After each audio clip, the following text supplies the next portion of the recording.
Good morning, viewers, and welcome to Business Day Roundtable.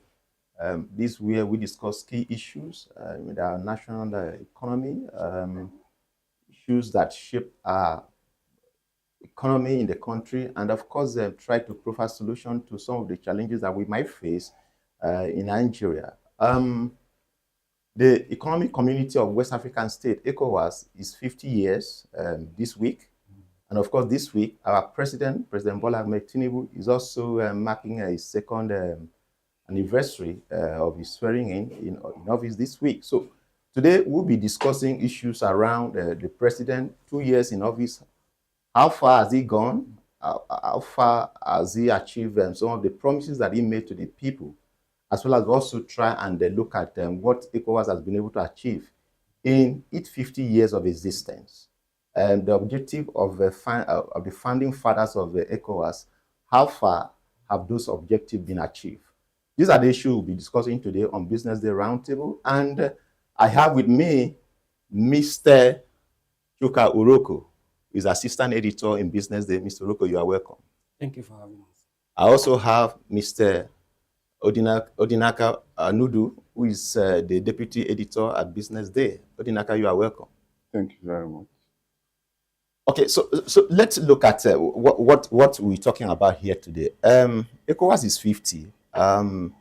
There's so much going on right now. As we speak, the president is in Lagos already to have some discussion around what the ECOWAS has done in the last 50 years. And Odinaka, perhaps I should start with you. Like I said, 50 years of ECOWAS.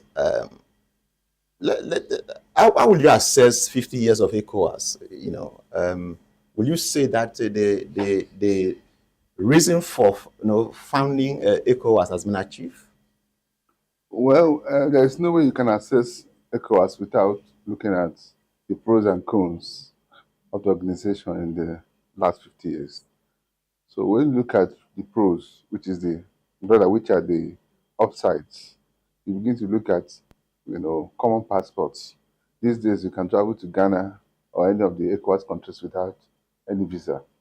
So you also talk about West Africa. We've been able to trade more in the last 50 years.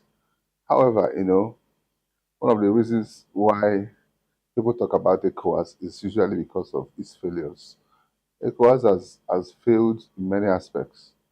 For example, in the last 50 years, we have only been able to achieve 12% trade, intra-West African trade, so which is still significantly low when you compare to other blocks. If you look at other blocks maybe larger blocks like Europe, some of them are already doing over 60%. So we've not really been able to do a lot of trade because if you look at ECOWAS, Nigeria is the biggest brother. And many of those countries in ECOWAS are relatively poor. So they don't have their manufacturing sector is weak. And most of the different industries they have, in fact, they even rely on Nigeria. So that's one of the things. And if you look at recently, because of so many things that are happening in the region, the three countries, Mali, Burkina Faso, and Niger, recently pulled out of ECOWAS. They are now taking their shine off ECOWAS. It's showing you that ECOWAS is increasingly becoming irrelevant. So if you look at the president of Burkina Faso, that young man is now Ghana's team. So nobody is now talking about ECOWAS. But most of those countries don't see the relevance of ECOWAS because of the level of politics they play in ECOWAS.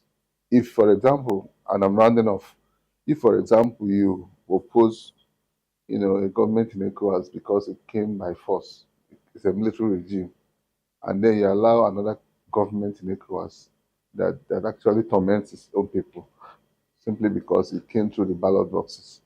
So people are beginning to question them. And I bet you that if they continue on this path, probably in the next 5 to 10 years, ECOWAS become useless for so many of the citizens of West Africa. Thank you. Thank you, Dinaka. Mr. Rook, I think we should, no matter what it is, commend the founding fathers of ECOWAS, one of whom is our own former president, former military president or military head of state, Yakubu Gowon, who today is still alive. I mean, I think it's about the only surviving signatories to one of signatory to the ECOWAS, treaty. So we commend that vision. Yeah, well, a lot of things have happened within the ECOWAS, but is it enough for us to say that ECOWAS is not relevant? I think you have a point there. It's not good to throw the founding fathers had very good reason for founding that sub-regional body. But our worry, especially in this part of the world, is that it is very easy for people to come together and say, we want to do this. Well-intentioned, conceptualized, but implementation of anything is always very, very I see ECOWAS as a toothless bulldog. They have not been able to galvanize different countries that come together to form this union. Yeah. And because of that, people just behave, especially they say Nigeria is big brother. All of us, of course, all of them accept that. And of course, Nigeria is bigger than many of them. It is said that even Lagos, its economy or GDP is more than that, or up to 4 or 5 other. That tells you how poor the members of this sub-region are. But some of them are. But one had expected that whether it is at the economic front or political front, this union should have been able to make an impact. That anybody can say, oh, this can justify its 50 years of existence. But thus far, it's like most of the member countries are not unruly. None can subject itself to the aims of that regional body. Like Nigeria, as powerful as it seems or pretends to be, was not able to even talk to these 3 renegade countries who decided to pull out of the union. But they're independent states. Yes, but if Nigeria were really, if Nigeria were really as strong as it is or claims to be, we're able to not by force, by moral suasion. I think this is not the best way to go. But because some of them are not even morally sound themselves, they cannot correct somebody who they feel that is not. So let me just interrupt you. You remember how it started? The way it was handled, those leaders immediately after the coup, particularly our president, who is the chairman of ECOWAS, at a point it became a personal battle between him Burkina Faso and so the way it was handled. That's why I made reference to the fact that do we begin to look at how a government comes or how the people, how the people are governed. Yes. So secondly is that I also failed to mention the fact that some time ago we wanted to initiate a currency, common currency. ECO. For a long time now, it has not come up to today. Yeah. So another point. I think they are now proposing that for 2027. But That's another proposal. Another point is that now look at this: the pull out of these guys is also endangering Nigeria in terms of security. Most of them now have pulled out of some of the treaties security treaties we entered. So that's why you see the influx of foreigners into Nigeria. But particularly Mali, Niger. In fact, Mali, Niger, some of the countries, they used to, push back on some of those terrorists, the activities of those terrorists. Now, since they started acting alone, Nigeria has been on their own. Nigeria has been the worst hit. So that's why people are increasingly questioning the relevance of ECOWAS. Okay, yeah, fine. It's true. Burkina Faso, Niger, and Mali, have pulled out of ECOWAS to form their own regional bloc, which and of course we hear that this allegation that even some other country they also we pray it doesn't get to that.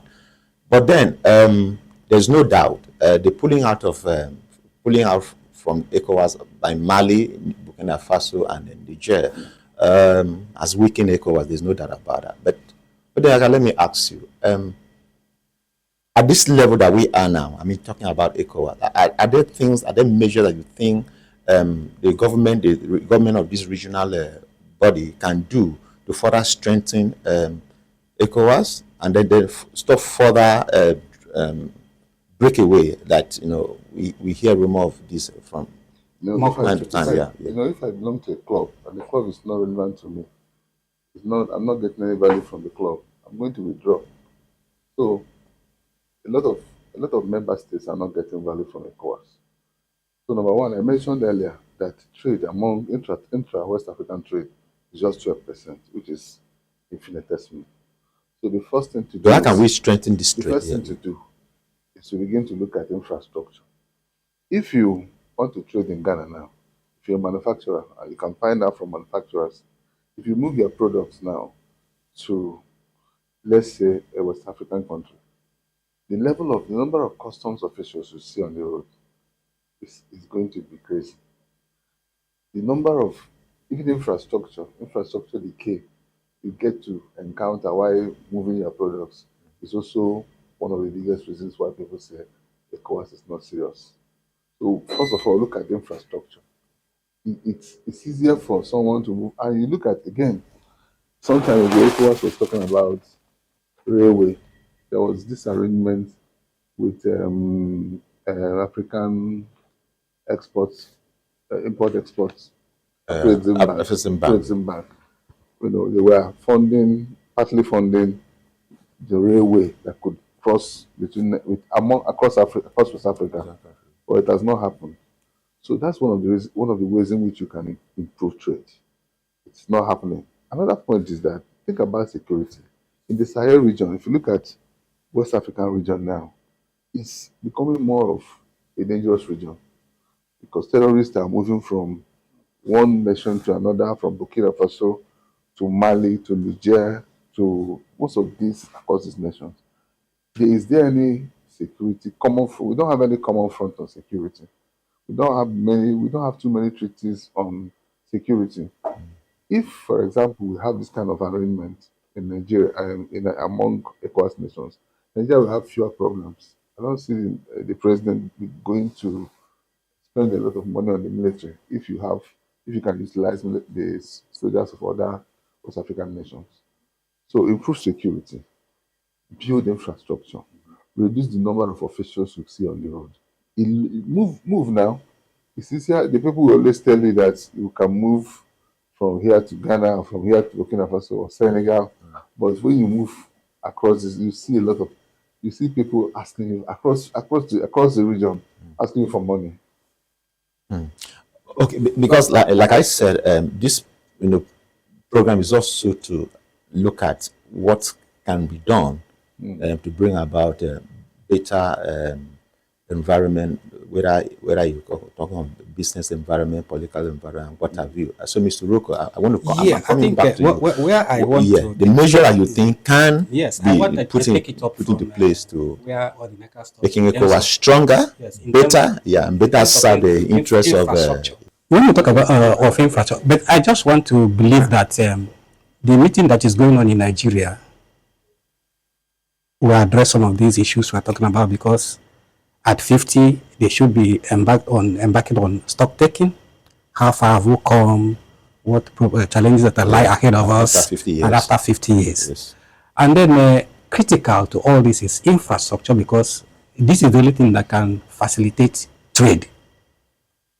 And inter-regional connectivity is very, very important, even if there have to be any kind of collaboration between one country and another.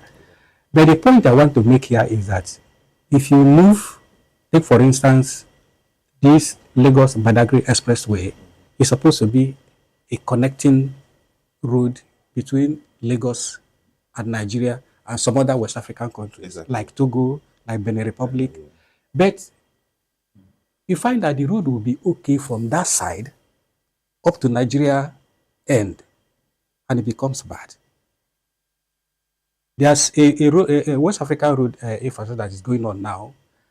It starts from Badagry going towards Togo and Benin Republic. Those other countries have already almost completed their own. Nigeria's side of the road infrastructure is still dragging. So even Nigeria that's Nigeria's problem. Yes, right? yes. I'm trying. I'm not trying to say that even Nigeria, as a big brother of this union, ECOWAS, is still is part of the problem. The if you talk about things that don't work, like you were talking about customs on the road, is more on at the Nigeria end than the other countries of the region. So it is time that ECOWAS should come together and actually harmonize how things have to go, especially the issue of developing, making the economy of this region much stronger than it is. Politically, the union is very, very weak because they cannot, one country cannot influence the other, or even the body itself cannot influence any country that's maybe where governance is very not what it's supposed to be and things like that.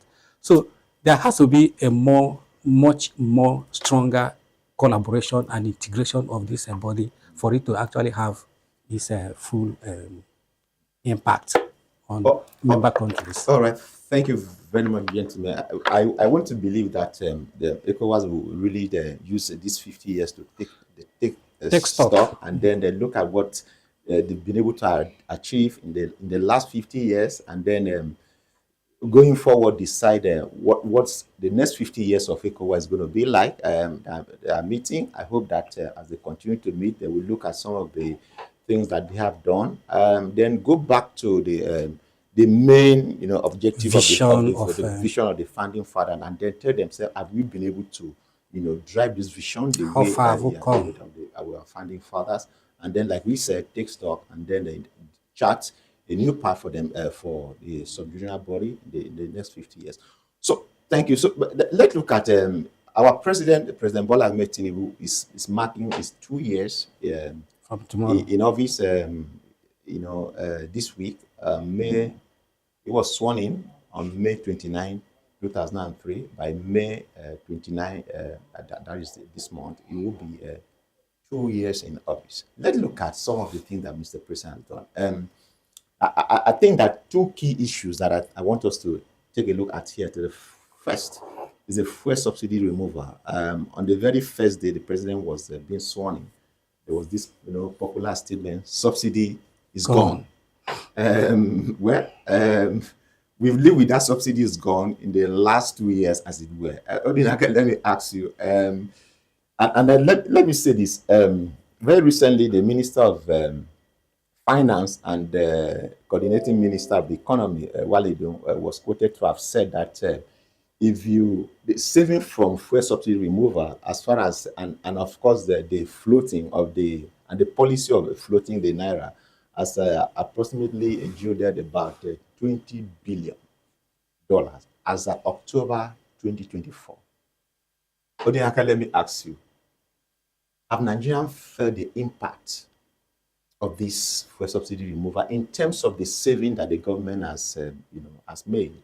Is it impacting lives? I'm sure that everybody will expect me to say no. But even if I'm going to say no, I would like to draw some allusions. The advantages of, or rather some of the achievements of, remember you asked a question about some of his achievements. One of his biggest achievements is on subsidy. Originally, it didn't start this way. When he said subsidy is gone, it took him a lot of months. He was still paying subsidies until after some time when it became inevitable for him to liberalize the markets. So one of the things people don't know, people don't see all the time, is the fact that FAC allocations, if you look at FAC allocations, states are now getting more money. So it's no longer a blame. You don't just have to blame Buhari and Tinubu now if state governors are not, translating that dividend on the people, to the people. That's the first point. Then, however, in general, you need to go to the villages to ask the village woman whether subsidy is translating, is making positive impact on her life. And I do not think so. The reason is that subsidy might be a good economic policy, but it was wrongly implemented. Some days, I think a week or so before Tinubu was inaugurated, I was invited to a TV program, and someone asked me a question about subsidy, and I asked him that. I told him, I think it was a lady. I told her, I told the audience that the best way to handle subsidies, whether it is electricity subsidy or petrol subsidies, is actually to phase them. So you don't have to say subsidy is gone, and then you begin to struggle because you want to make names for yourself. I think that was what happened on May 29 last 2023. And World Bank has said this, and IMF has said this too, that there has not been you know, enough provision for, things that can actually help the poor. The poor is not breathing. Our president is noted for let the poor breathe, but the poor are not breathing as far as everybody is concerned. So, with the World Food Program, if you look at numbers, in 2017, for example, the World Food Program, the Global Hunger Index mentioned that the percentage of Nigerians who were extremely hungry was about 10%, but as at last year it was 18%. So that shows you, yes, that shows you the extent of hunger in the land. And the UN World Food Program said last year that about 26 million Nigerians, almost 26 million Nigerians, risked, acute hunger. So when you look at how these things work in economy, if you do anything, when you remove subsidies, so people have to pay more for petrol.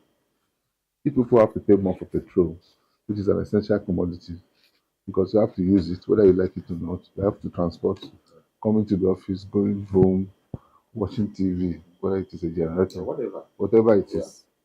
So their costs will rise, inflation will rise. And any moment inflation rises, what happens is that the salary begins to the real value of your salary begins to depreciate. And once that happens, hunger increases. Because someone who was enjoying life with 40,000 naira 3 years ago can no longer enjoy life because that 40,000 naira can buy fewer things than it could so many years ago. So I think the president has not been able to provide things, make provisions for the poor. That is something that this subsidy has not done. People are struggling. A lot of people are. There has not been any recent data that measures the extent of number of poor people in Nigeria. I am sure that if you have a recent data on poor people, Nigeria will also return as the poverty capital of the world. Because India at some point, it was in 2017, at some point, India overtook Nigeria again. And people still feel that Nigeria is the second poorest nation in the world. But I think currently it should be Nigeria. Okay, let me stop you here. Well, the president is doing something. Let me ask you. There is this, cash transfer to the vulnerable. Has it started? Of course, they're on it. It has not started. They're on it. They're on it. I mean, I think they're collating. Because there is still issue of register. They are collecting data now. So then whose names are there? Perhaps I should ask Chuka, is this the best approach to addressing poverty? I think, let me just say that. Because really, there is poverty in the land, yes, but the government is considering cash transfer. We saw this under former President Buhari. Yes. And so the current president is also going that route. Is that the best approach? I would instantly say no. But let me just say this, that in the last 2 years of President Tinubu, we have seen a man who is bold and courageous in taking decisions. But somewhere along the line, it will look as if, oh, I didn't think it through before I said it. And then we start seeing actions that ordinarily would have come before the pronouncement is made. Take, for instance, the subsidy I just spoken about. A caring, thoughtful president or government should have sat down to think of, oh, what will it take to implement this very harsh policy? How will it impact on the people? What would we do preceding the action, the implementation of this action? And these are the things is trying to do now, bringing uh, um, fund for students, Okay, a nail fund. a nail fund, bringing palliatives for the poor, bringing maybe even thinking of transportation to cushion the effect of how it impacts workers. These are things that will have been put in place before somebody says, oh, we are taking this action. And in that wise, everybody will reason with you that I think this is a way to go. Subsidy removal was long, something that Nigerians wanted long ago, because it was felt that just a few were enjoying the wealth of the rest of us.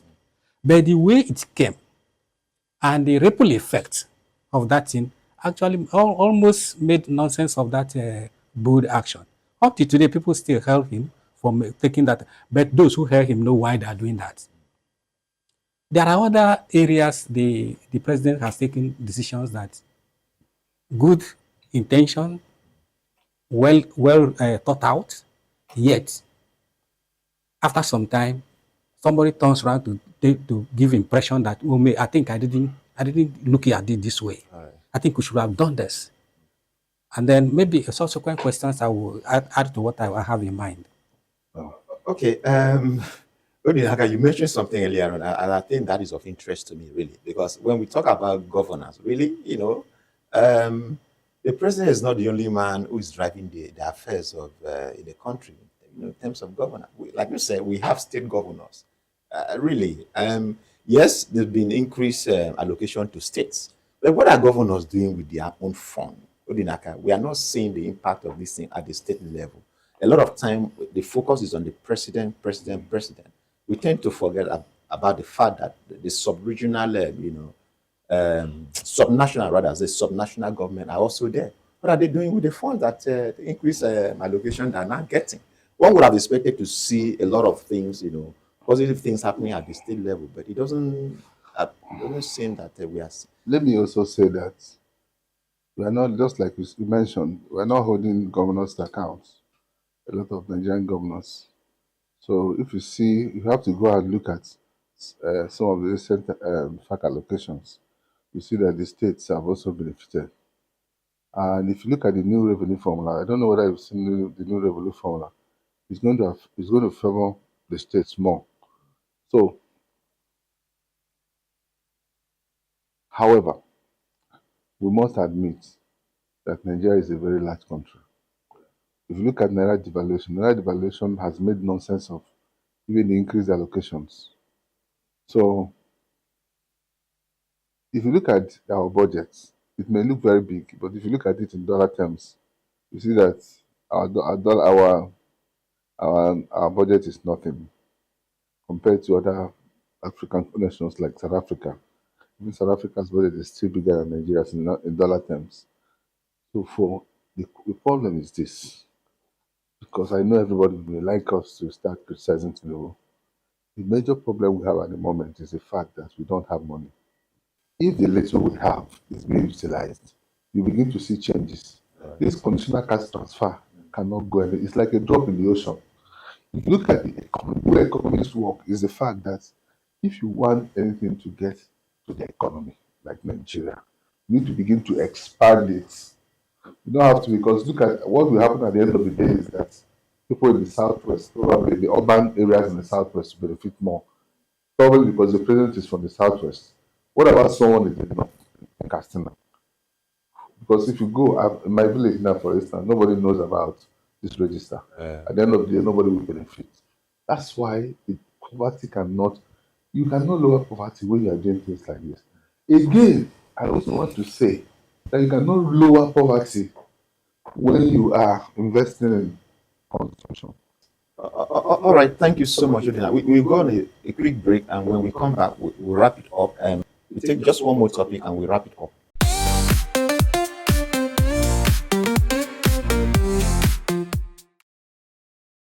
Yeah, welcome back, and thanks for listening and staying tuned. We've been talking about ECOWAS at 50, as well as Mr.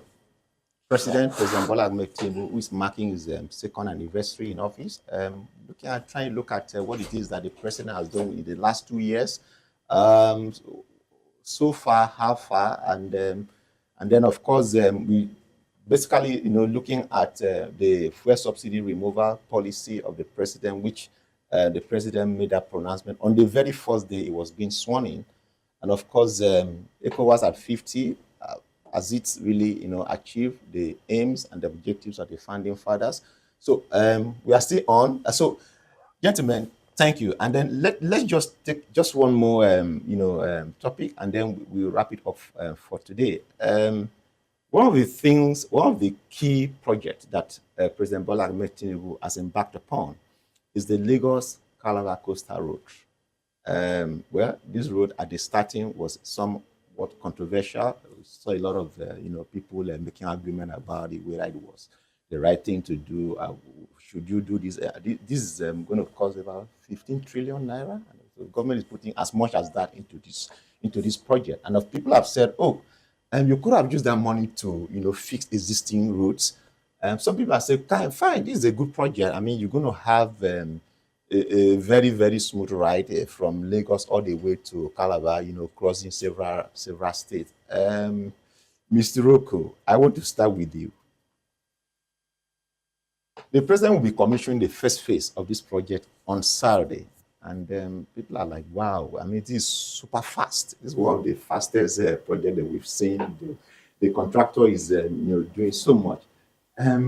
What is your assessment of this project, Mr. Rocco?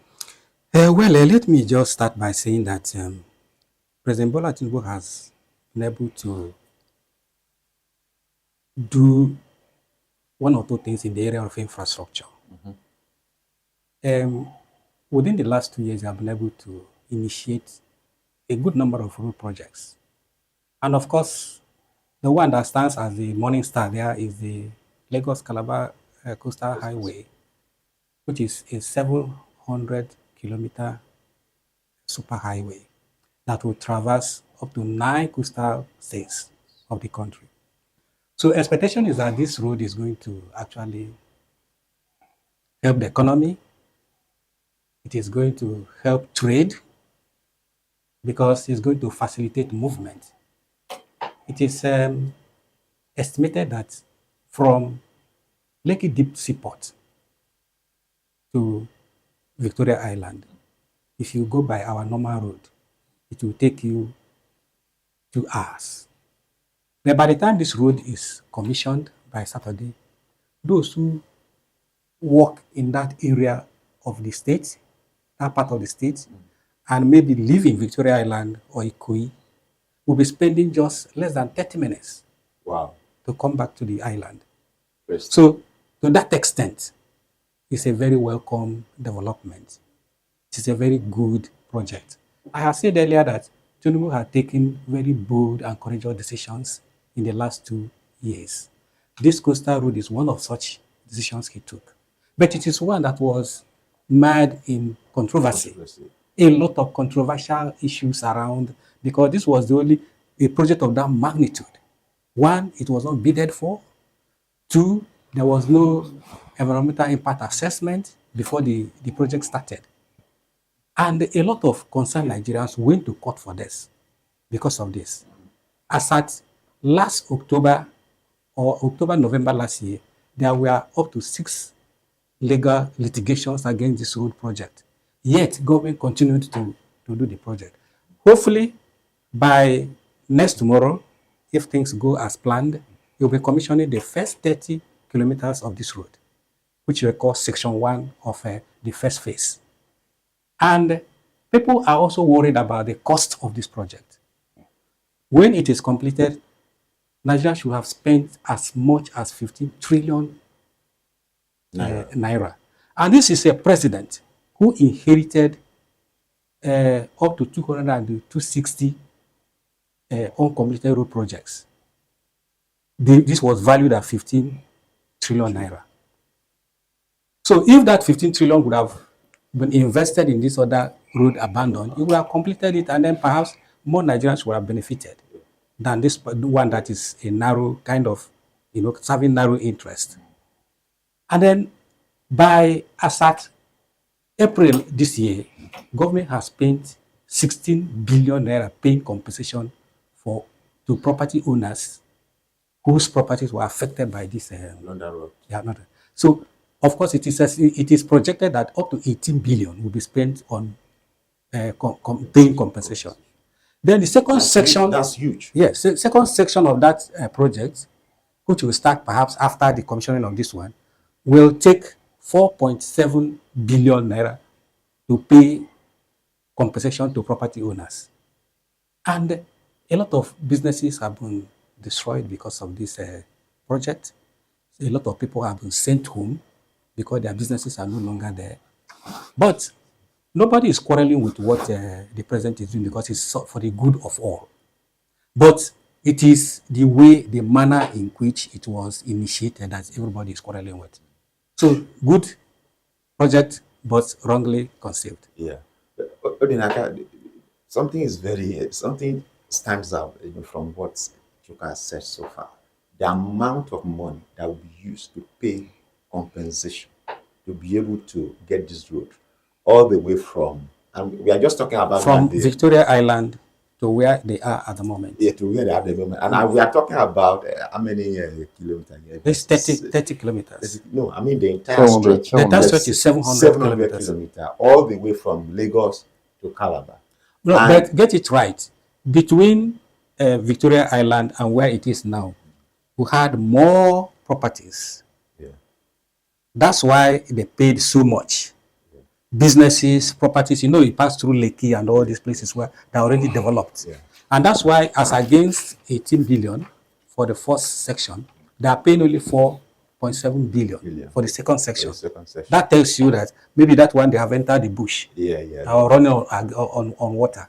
So will it have made more sense to put 15 trillion into fixing already existing roads projects, which are bad, really? I mean, there are several of these roads that have been abandoned by previous administration in the country. So will it have made more sense to use that money, 15 trillion, to put those roads in place and fix those roads than is starting a fresh project that will take this.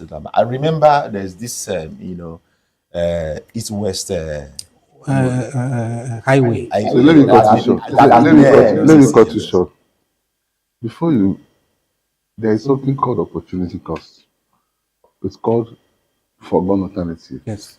Between Lagos-Calabar Road, highway, superhighway, and Lagos-Ibadan Road, which one do you think is more important economically?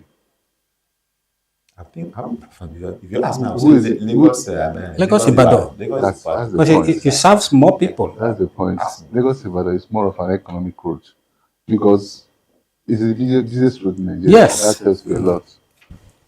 So, the question you ask yourself is, what actually will be the economic benefits of Lagos-Calabar Highway vis-a-vis, or when compared with other key roads like Lagos-Ibadan? Or Enugu-Onitsha. I'm looking at the volume of transactions that go on. So, volume of traffic. We're talking about $13 billion here. When you mention it in Naira, it looks a little bit, because Naira, because of devaluation. So, when your citizens are facing poverty, deep, acute poverty, especially because of some of the recent policies you put in place, whether it is FX liberalization or removal of petrol subsidies, how do you think that Lagos-Calabar will provide succor to a woman, even in Akwa Ibom? And then another opportunity cost is the fact that you have to destroy a lot of businesses, because when you say billions, most of those businesses are, if you put them together, they are worth trillions. Mm-hmm. Because this is just a compensation because they are government. You don't understand? If it's an individual who destroys all the village, I'm sure he will not pay anything less than 1 trillion. So the opportunity cost of building that road is destroying a lot of businesses set up by people who are struggling to survive. Is it worth it? What is it in Lagos-Calabar that will attract investors? Ask that question to yourself. Let's not just be sentimental. That is why everybody keeps assuming that it is Tinubu's interest. Because just like Mr. Shika mentioned, it was not needed for. It was given to high tech. It was for Tinubu's friend. And a report by investigation by OCCRP linked Tinubu to the contract. Okay, Odinaka, thank you. Maybe as we wrap up, Mr. Roko, I will ask you this question. We've seen several road projects, and what have you, and other infrastructure projects in other sectors being abandoned by successive administrations in Nigeria. Do you see this project, this Lagos-Calabar Coastal Highway, do you see it being completed under Tinubu? Whether in 2027 or whether in 2031, if Tinubu secures a second term. Do you fear or you have this confidence that this project will be completed within the the duration whether in 2027 when it's the first term or whether in 2031 if he wins the second term. The duration for this project, his duration is 8 years. And that one is like what our editor will tell you is audio. It's just audio, because you are not too sure Tinubu will win second term. Even if you win second term, nobody knows the state of the economy because up till now nobody knows the source of funding for this project. At a point, Nigerians were told, "Oh, it is going to be private sector funded." At a point, they say, "Oh, they have taken 1 trillion." Have taken 1 billion out of government, has paid this. So the source of the funding is not even clear. It's part of the controversy surrounding that project. So it is very difficult for anybody to sit down and say, this project actually will be completed even in 20 years.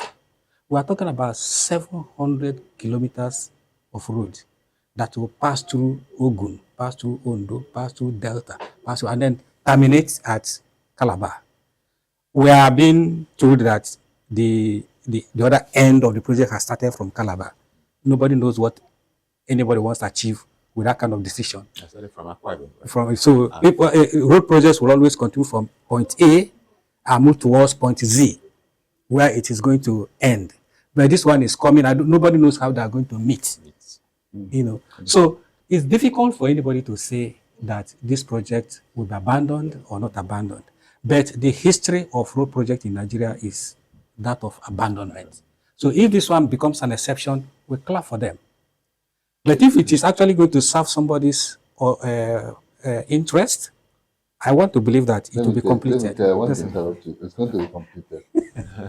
The reason is that all the projects that have not been completed, you never had president's interest in those projects. But I mean, it's not. I'm not investigating anything, and I'm not saying anything that is. I'm not saying anything that's out of the moon. I'm saying that there are reports already that we all know that high tech is the one handling it, and Chagru is Tinubu's friend. We all know. We all saw that. So take it as prophecy, whatever you know, is going to be completed. All right. If we don't complete this project. There are thinkings elsewhere too that the project may have ended where it is at the moment, because where it has ended is where some people have their interest. That's another point. So the argument is that people working in Dangote, people working in the Lagos Deep Sea, people working in so places, that thing is going to help. Around the lake, can now conveniently come and take residence in the Atlantic. Yeah, you're right. And since Eco-Atlantic started around 2016 or something, they have been dragging. But there's an uptick in demand for land in the Eco-Atlantic at the moment. If you go there today, it's a huge construction site. People are building. Those who are built are selling. Take, for instance, Azuri Towers, which is 70% sold out at the moment. So they know what they're doing. But I think it's not for our remis here to state what anybody is, not doing. Well, Yeah, on that note, I think I need to thank you, gentlemen, for coming on the show. We've been talking about President Tinubu's 2 years in office, and of course the ECOWAS in the 50 years. Thank you so much, Mr. Chukwuroko, and Chan. Thank you so much, Mr. Odinaka Anudu, for being on the program. Thank you, viewers. This is where we call it a wrap on BDTV Roundtable. It's been a wonderful discussion this morning. Thank you so much for watching, and please stay with us till next week. Thanks.